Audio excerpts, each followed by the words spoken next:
Өзбекстанда қоғамды дүрліктірген Докпар Макс және Амбранол препараттары зертханалық сынамаларының қате жүргізілгені белгілі болды.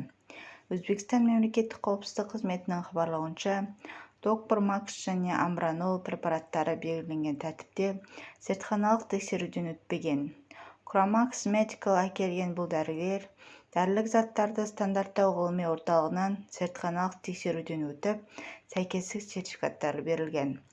Алғашқы тергеу барысында дәрілік заттарды стандарттау ғылыми орталығы жауапты қызметкерлер тарапынан нормативтік құқықтық құжат талаптарының өрескел бұзылғаны анықталды. Аталған препараттар белгіленген тәртіпте зертханалық тексеруден өтпегендіктен сапасыз дәрілердің сатылымға шығуына жол берілген делінеді.